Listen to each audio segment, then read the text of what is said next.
وہ جو بھی فیصلے دیتی ہے وہ ریزننگ کے ساتھ دیتی ہے، لاجک کے ساتھ دیتی ہے، آئین کے شقوں کا حوالہ دیتی ہے، سپریم کورٹ کے اپنے ہی فیصلوں کا حوالہ دیتی ہے، اور کچھ کانسیپٹس ہیں، کچھ پرنسپلز ہیں، کچھ فنڈامنٹل رائٹس ہیں، ان کا حوالہ دینے کے بعد فیصلے ہوتے ہیں۔ اگر جوڈیشل کمیشن کی طرح سپریم کورٹ کے بینچز بھی اگر اپنی کارروائی کرنا شروع کر دیں تو پھر تو وکیلوں کے دلائل کی بھی ضرورت نہیں ہے۔ 5 ججز بیٹھے ہیں تو ان 5 ججوں میں ووٹنگ کرا لیا کریں، پھر وکیلوں سے دلائل کیوں سنتے ہیں؟ تو یہی کانسیپٹ جوڈیشل کمیشن کے لیے بھی تھا کہ بھئی آپ نے کوئی معیار مقرر کرنا ہے، اور 26ویں آئینی ترمیم کے اندر، آئین کے اندر بھی ایک لکھا گیا ہے کہ جو بھی جج سپریم کورٹ میں آئے گا یا جو بھی جج ہائی کورٹ میں تعینات ہوگا اس کے لیے ایک معیار ہوگا، اور وہ معیار مقرر کرنے کے لیے قواعد و ضوابط ترتیب دینے ہیں، اور وہ اس معیار کی انڈیکیشن آئین میں بھی کر دی گئی تھی کہ اس کی رپورٹڈ ججمنٹس دیکھی جائیں گی، ان کا سروس ریکارڈ دیکھا جائے گا، ان کی پرفارمنس اور کنڈکٹ دیکھا جائے گا، اور اسی کے لیے جوڈیشل کمیشن کے اندر جو پچھلا جوڈیشل کمیشن تھا اس میں قواعد کی ایک کمیٹی بنی، جیسے منصور علی شاہ نے بڑے ٹیمپلیٹس بنائے، فارمیٹس بنائے، مگر آج ہم دیکھتے ہیں کہ جوڈیشل کمیشن میں کچھ پتہ ہی نہیں ہوتا کہ کس معیار کے اوپر اور کس پرفارمنس کے اوپر کسی وکیل کو ہائی کورٹ کا جج بنایا گیا ہے اور کسی ہائی کورٹ کے جج کو سپریم کورٹ میں لایا گیا، اور یہ ہمیں بالکل پتہ نہیں ہوتا۔ پہلے ہوتا تھا جب اچھا اس میں ایک چیز میں ایڈ کر دوں، جسٹس جمال خان مندوخیل کمیٹی جو ہے وہ ابھی جوڈیشل کمیشن جو نیا بنا ہے، اس میں ایک کمیٹی بنی اور اس نے رولز بھی بنائے، اور ان رولز کے بعد ایک پرفارما باقاعدہ طور پر ان وکلاء کو یا جو ڈسٹرکٹ جوڈیشری کے ججز تھے ان کو دیا گیا کہ یہ آپ فل کریں۔ وہ بڑا کمپریہنسو پرفارما تھا کہ آپ کی کتنی ججمنٹس ہیں، کیا ایکسپرٹیز ہیں، سارا کچھ تھا۔ یہ پرفارما بن گیا، رولز بن گئے، ایلیجیبلٹی کرائٹیریا سارا کچھ اس میں لکھا ہوا ہے، لیکن جس چیز کی آپ پوائنٹ آؤٹ کر رہے ہیں وہ ایگزیکٹلی وہی ہو رہی ہے کہ ان ساری جو ریکارڈ ہوتا ہے اس کو کہیں دیکھا ہی نہیں جاتا۔ دیکھیں یہ رولز جو ہوتے ہیں نا، رولز اور قواعد یا جو قانون سازی ہوتی ہے، اس کا مقصد ہی شفافیت ہوتی ہے، تاکہ وہ سب کو پتہ ہو کہ بھئی وہ خود اس قابل ہیں کہ وہ جج بن سکتے ہیں یا نہیں، کیونکہ وہ رول پڑھ لیں گے، وہ قانون پڑھ لیں گے، ٹھیک ہے۔ اب یہ آئین کے اندر بھی کچھ چیزیں لکھی گئی ہیں، تو کم از کم جن چیزوں کے بارے میں قواعد بن چکے ہیں، رولز بن چکے ہیں، ان چیزوں کو تو پبلک ہونا چاہیے نا۔ آپ کو یاد ہے کہ جب جنرل باجوہ کی ایکسٹینشن کا کیس چلا تھا تو سپریم کورٹ نے کہا تھا کہ یہ ملٹری کے جو ریگولیشنز ہیں یہ منگوائیں، انہوں نے کہا جی وہ خفیہ ہیں۔ اب جو رولز اور ریگولیشن خفیہ ہوں گے وہ پھر شفافیت کیسے ہوگی؟ پھر وہ رولز اور ریگولیشن بنانے کا مقصد اس لیے نہیں ہوتا کہ جن لوگوں کے بارے میں بنائے گئے ہیں صرف ان کو پڑھنے کی اجازت ہو، نہیں، رولز اور ریگولیشن بنانے کا مقصد یہ ہوتا ہے کہ پوری دنیا کو پتہ ہو کہ اس ادارے میں یہ جو لوگ کام کر رہے ہیں یہ کس رول کے تحت تعینات ہوئے ہیں اور کس قانون کے تحت کام کر رہے ہیں۔ تو وہ قواعد اور رولز کے ساتھ شفافیت آتی ہے، اور جیسے منصور علی شاہ نے 100% درست بات کی ہے کہ اگر آپ نے رولز بنا دیے ہیں، آپ نے ایک معیار مقرر کر دیا ہے کہ 15 سال لٹ سے کسی وکیل کی پریکٹس ہوگی، اس کی اتنی رپورٹڈ ججمنٹس ہوں گی تو وہ سپریم کورٹ آئے گا اور وہ سینیورٹی میں اس نمبر پہ ہوگا، تو یہ ساری چیزیں جو ہے پبلک ہونی چاہیے نا۔ کہ مثال کے طور پہ کسی کو اگر ہائی کورٹ کا جج لگایا تو اس کے بارے میں بتائیں کہ یہ 15 ججمنٹس ہیں جو انہوں نے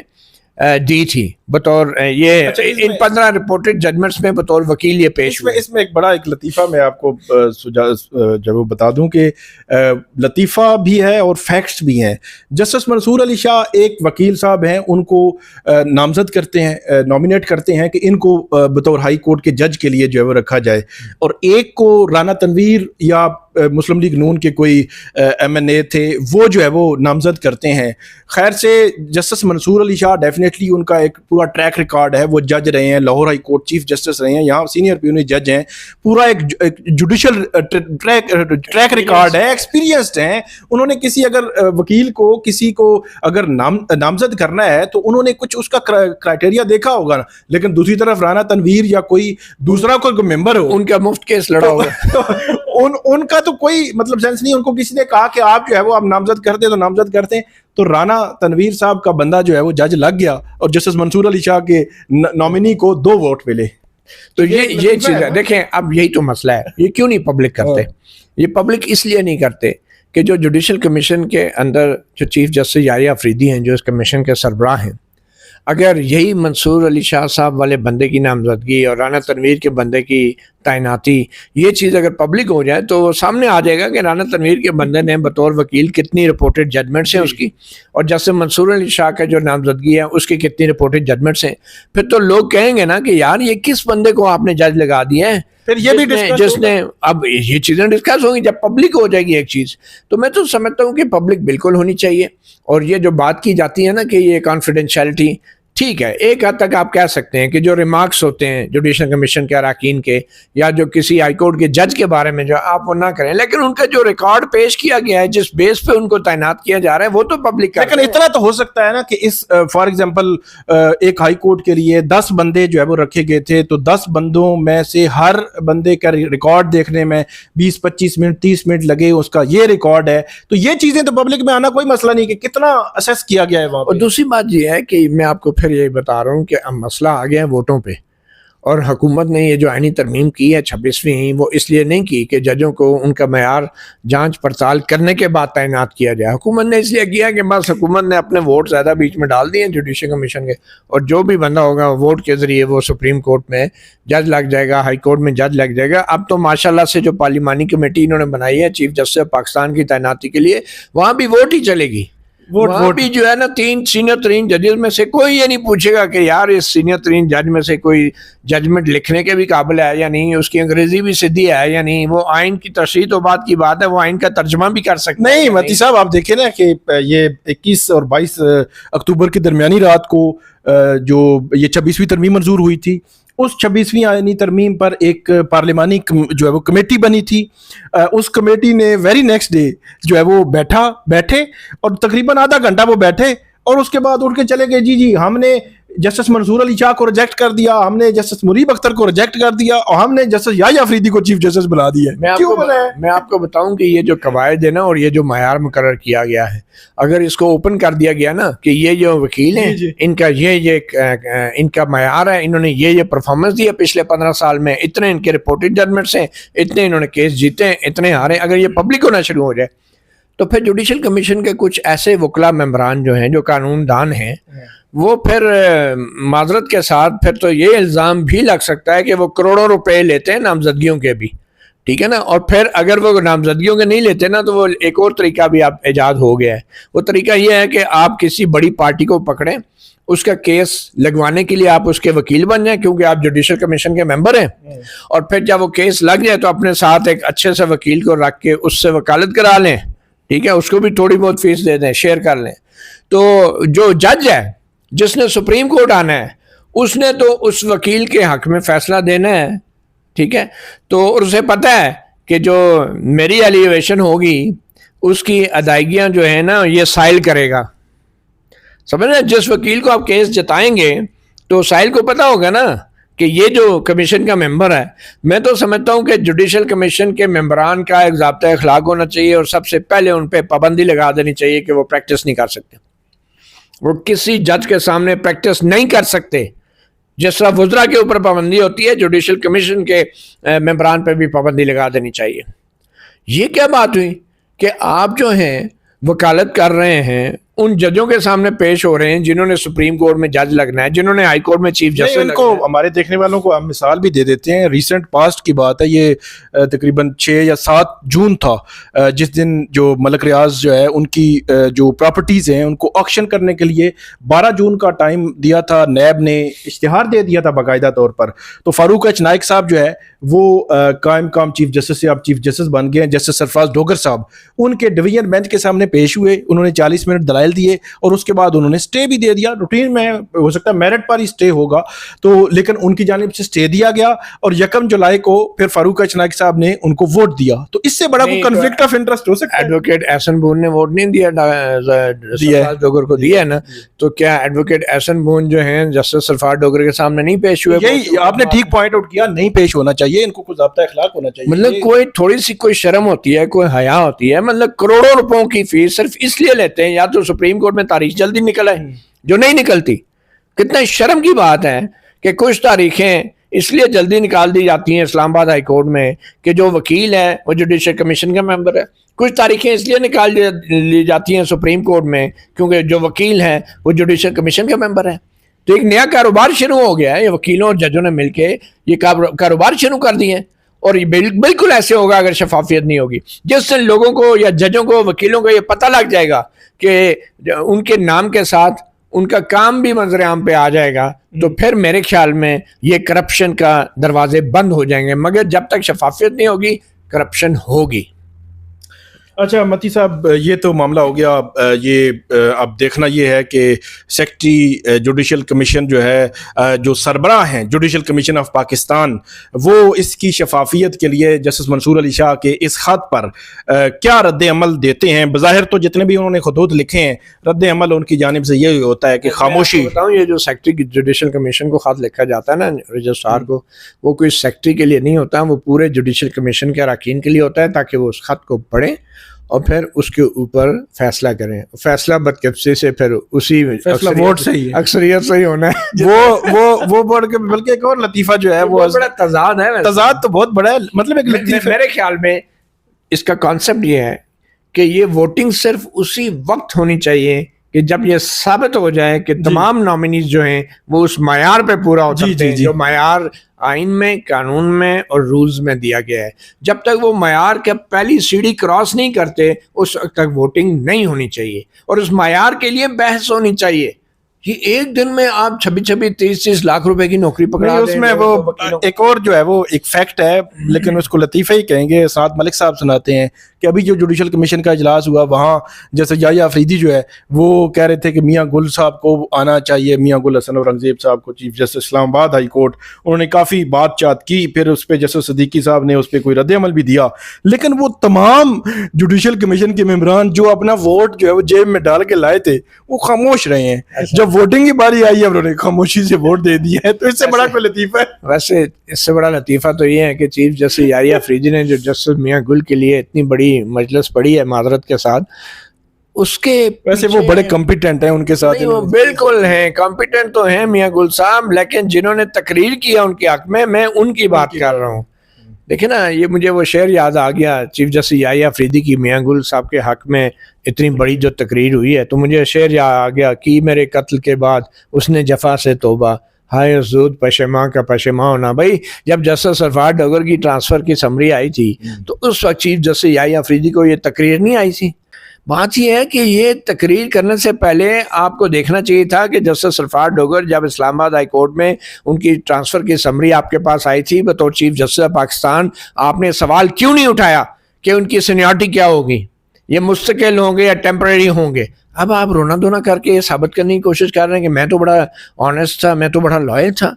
تو بات وہی ہے نا کہ پہلے آپ قتل کریں بندے کو, پھر اس پہ نوحہ کرنا ہو, پھر اس پہ ماتم کرنا شروع کر دیں آپ. یہ تو کوئی عجیب آگے بڑھتے ہیں متی صاحب, آگے بڑھتے ہیں. نواز عمران ملاقات کے حوالے سے خبریں ادھر ادھر سے اڑائی جا رہی ہیں کہ شاید جو ہے وہ نواز شریف عمران خان سے اڈیالہ جیل جا کر ملاقات کرنے کے لیے تیار ہیں. اب وہ نواز شریف صاحب تیار ہیں یا نہیں ہیں وہ بھی ایک الگ معمہ ہے کیونکہ مسلم لیگ نون کی جانب سے کوئی آفیشیل ورژن تو کہیں ہم نے نہیں دیکھا. یہ کوئی صحافی ہیں وہ ان کی جانب سے ایسی باتیں جو کی جا رہی ہیں. بہرحال اس پہ کیا آپ کا کیا موقف ہے, آپ کا کیا رد عمل ہے, کیا کہتے ہیں کہ یہ خبر واقعی ایگزسٹ کرتی ہوگی یا اگر کرتی ہے تو اس کے کیا اثرات کیا ہیں؟ دیکھیں میں تو سمجھتا ہوں کہ جب بھی عمران خان کی طرف سے اڈیالہ جیل سے ملک گیر احتجاج کا اعلان ہوتا ہے تو اس کے ساتھ ہی یہ خبریں چلنا شروع ہو جاتی ہیں اور ہم میڈیا والے بھی ان پہ گفت و شنید اور تجزیے کرنا شروع ہو جاتے ہیں. یہ صرف اور صرف پی ٹی آئی کے ورکر اور لیڈروں کو کنفیوز کرنے کی ایک کوشش. آپ نے دیکھا کہ پچھلے دنوں کوٹ لکھپت سے ایک خط بھی آ گیا. اب معلوم نہیں کوٹ لکھپت کے جو 5-6 قیدی تھے ان کو پوری صورتحال سے وہ آگاہ تھے یا نہیں, کیا ان کو پتہ تھا کہ 10 محرم کے بعد ملک کی عوامی احتجاج کی عمران خان کال دے چکے ہیں یا نہیں. مجھے نہیں لگتا ان کو بتایا گیا تھا. ان سے خط لکھوایا گیا اور نکال لیا گیا اور پھر لوگوں کو پی ٹی آئی کے کارکنوں کو جو خیبر پختونخوا میں جو پنجاب سندھ بلوچستان ان کو کنفیوز کیا جا رہا ہے کہ ایک طرف کہہ رہے ہیں کہ جی ملک گیر احتجاج ہونا ہے 10 محرم کے بعد, کیونکہ اس کے لیے تیاری بھی تو ہونی ہوتی ہے نا. اب وہ تیاری اگر نہیں ہوگی تو احتجاج کیسے ہوگا؟ تو یہ 8-9 دنوں کے اندر لوگوں کو کنفیوز کیا جا رہا ہے کہ جی نواز شریف صاحب بھی ہو سکتا ہے ملنے کے لیے عمران خان سے چلے جائیں, اور پھر اس کے اوپر پی ٹی آئی کے اندر ایسے ماشاءاللہ سے لیڈران موجود ہیں جو بڑا مثبت رد عمل دیں گے, اور جو ہی وہ مثبت رد عمل دیں گے کہ ہاں اگر ایسا ہو تو ظاہری بات ہے بڑا اچھا ہے, تو پھر کارکن تو کنفیوز ہوں گے نا, وہ پھر احتجاج کرنے کیوں باہر نکلیں گے؟ تو یہ ماشاءاللہ سے پی ٹی آئی کے اندر بھی کچھ لوگ موجود ہیں، ٹھیک ہے، اور پی ٹی آئی اور پھر یہ جو حکمران اتحاد والے ہیں، تو یہ بھی بھرپور طریقے سے جب بھی احتجاج کی کال آتی ہے تو اس طرح کے میں کہوں گا شوشے چھوڑنا شروع ہو جاتے ہیں، اور عمران خان اور نواز شریف کی ملاقات بھی ایک مکمل شوشہ ہے، اور یہ ہمیشہ ہر احتجاج کی کال کو انہی مذاکرات کے شوشوں کے ذریعے جو ہے ڈیفیوز کیا گیا ہے، اس کو ہلکا کیا گیا ہے، اس کو کمزور کیا گیا ہے، اور یہی وجہ ہے کہ 26 نومبر کے بعد ابھی تک جو ہے کارکن جو ہیں وہ رات کو بھی رہا ہوئے ہیں، نہیں رات کو بھی رہا ہوئے ہیں۔ اب یہ جو رہائی بھی جو کی گئی ہے، اس کا تو میری اپنی انڈرسٹینڈنگ یہ ہے کہ وہ جو عمران خان کی ضمانتیں مسترد ہوئی ہیں تو جس روز ان کی تفصیلی ریزن آئی ہیں اسی روز ان 4 کارکنان کو سزا معطلی کی درخواستوں پہ بریت کر دی گئی، جی اور دوسری طرف القادر ٹرسٹ کیس کی جو معطلی کی درخواست ہے اس کی تاریخ بھی نہیں دی جا رہی، آج معینہ مدت تک ملتوی ہوا ہے، وہ آج ہی آرڈر آیا ہے اس میں۔ تو یہ کیسی عدالتیں ہیں؟ ایک طرف کہتی ہیں کہ عمران خان کے جو اپیلیں ہیں جو سزا منسوخی کی وہ اگلے سال ان کی باری آئے گی، اور دوسری طرف عمران خان کے جو 4 ورکر ہیں ان کو اس لیے چھوڑ دیا گیا، ایک سٹنٹ کر کے پبلک سٹنٹ کیا گیا کہ دیکھیں جی معطلی کی درخواست میں جج نے یہ کر دیا وہ کر دیا، پروسیکیوشن چپ ہو گئی۔ یہ سارا کھیل تھا کہ جو لاہور سے تفصیلی وجوہات آنی تھی ان کو تھوڑا دبا دیا جائے اور دنیا کو یہ بتایا جائے کہ یہی ہائی کورٹ ہے جی جو کارکنوں کو چھوڑ بھی رہی ہے، اور اگر اس نے عمران خان کی ضمانت مسترد کر دی ہے تو اس سے کیا ہے، یہ تو عدالتیں آزاد ہیں۔ بلکہ اس میں جو ہے نا کنفیوز کیا جا رہا ہے جو 190 ملین پاؤنڈ کیس کا جو آرڈر آیا ہے، آرڈر آف دا ڈے 26 جون کا آج آیا ہے، اور اس میں یہ غیر معینہ مدت تک یہ کیس ملتوی کیا گیا ہے۔ ضمانت کا معاملہ ہمیشہ سے، بیل میٹر کسی عام بندے کا ہو یا خاص کا ہو، وہ ہمیشہ سے اس میں ارجنسی ہوتی ہے، لیکن یہ 17 جنوری سے لے کر آج تک یہ کیس آگے نہیں بڑھ سکا۔ پھر جسٹس محمد آصف ان کی چھٹیوں کا جو شیڈیول ہے وہ اس طرح کو آیا ہے کہ وہ 7 جولائی سے 21-22 جولائی تک، پھر 8 اگست سے پھر 22 اگست تک چھٹیوں پر ہوں گے۔ تو اس سے ایسے لگتا ہے کہ 190 ملین پاؤنڈ کیس جو ہے وہ کہیں ہچکولے کھانا جو ہے وہ شروع نہ کر دے، کیونکہ چھٹیوں میں پھر یہ بیل میٹر لگے گا نہیں لگے گا، یہ الگ سے سوالات ہیں۔ بہرحال نواز عمران ملاقات پر متی اللہ جان صاحب کا ایک الگ موقف ہے کہ ایسے شوشے چھوڑے جاتے ہیں کہ جو کنفیوز کرتے ہیں کارکنان کو، جنہوں نے جو ہے وہ احتجاج کے لیے نکلنا ہوتا ہے، اور 10 محرم کے بعد عمران خان نے احتجاج کی جو کال دے رکھی ہے۔ آگے بڑھتے ہیں، جو ملک احمد خان ہیں، اسپیکر ہیں پنجاب اسمبلی کے، گزشتہ دنوں پنجاب اسمبلی میں مریم نواز وزیر اعلیٰ پنجاب وہاں پہ آئیں، انہوں نے تقریر کی۔ اس تقریر کے دوران جو ہے بہت ہنگامہ خیزی ہوئی وہاں، جو ہے وہ جس طرح ہم نے قومی اسمبلی جب یہاں پہ بجٹ پیش کیا جا رہا تھا، یہاں پہ جب لیجسلیشن ہوتی ہے یا مختلف اس قسم کے مواقع پر، یہاں پہ بھی بہت ہنگامہ آرائی بھی ہوتی رہی ہے، اکا دکا کوئی جو ممبران ہیں وہ معطل بھی ہوتے ہیں چند دن کے لیے، پھر معطلی ختم ہو جاتی ہے۔ لیکن ملک احمد خان ایکسٹریم لیول پہ چلے گئے ہیں۔ ایک تو انہوں نے کچھ ایسے ممبران ہیں جن کی جو معطلی ہے وہ تقریباً 15 اجلاس کے کتنے اس میں وہ شامل نہیں ہو سکیں گے، پھر 26 کے لیے وہ ایک ریفرنس بنا کر کے ان کو ڈسکوالیفائی کیا جائے، مطلب ڈی سیٹ ہوں گے اور 5 سال کے لیے نااہل بھی کر دیں۔ اور وہ الیکشن کمیشن پہنچ گئے خود فائل لے کر، اور الیکشن کمشنر کے ساتھ جو ہے وہ تصویر بنا کر انہوں نے جاری بھی کر دی چیف الیکشن کمیشن نے۔ اور یہ چیف الیکشن کمشنر سکندر سلطان راجہ اور 2 ممبران وہ ہیں جن کی 26 جنوری 2025 کو جن کی مدت ملازمت ختم ہو چکی ہے، اور اب وہ ایک گنجائش نکالی گئی تھی 26ویں ترمیم میں، اور 26ویں ترمیم میں گنجائش یہ تھی کہ جب تک کہ نیا بندہ تعینات نہیں ہوتا تب تک یہ کام جاری رکھیں گے، اور یہ کام جاری رکھے ہوئے ہیں۔ جس دن انہوں نے حکومت کے خلاف فیصلے دینے شروع کیے، اگلے دن چیف الیکشن کمشنر اور ممبران بھی تعینات ہو جائیں گے اور حکومت کے حق میں فیصلے آتے رہے۔ جس طرح ابھی ہم نے دیکھا کہ مخصوص نشستوں کا جو فیصلہ تھا 12 جولائی کا، وہ اس فیصلے میں فیصلہ آیا، وضاحتیں آئیں، بار بار سپریم کورٹ کے 8 جج کہتے رہے کہ امپلیمنٹ کریں، نہیں امپلیمنٹ کیا۔ 12 جولائی سے لے کر 27 جون تک 1 سال جو ہے وہ امپلیمنٹ نہیں کیا۔ لیکن ابھی فیصلہ آیا مخصوص نشستوں کا، وہاں پہ 12 ممبر کا جو بینچ تھا اس میں سے 10 ججز کے اس پر دستخط تھے، 2 کے دستخط ہی نہیں ہے۔ فیصلے پہ ایک تکنیکی نوعیت کا اعتراض جو ہے وہ موجود ہے، لیکن الیکشن کمیشن نے جو ہے وہ فوری طور پر اس پہ عمل کر دیا۔ تو یوں الیکشن کمیشن حکومت کو جو 8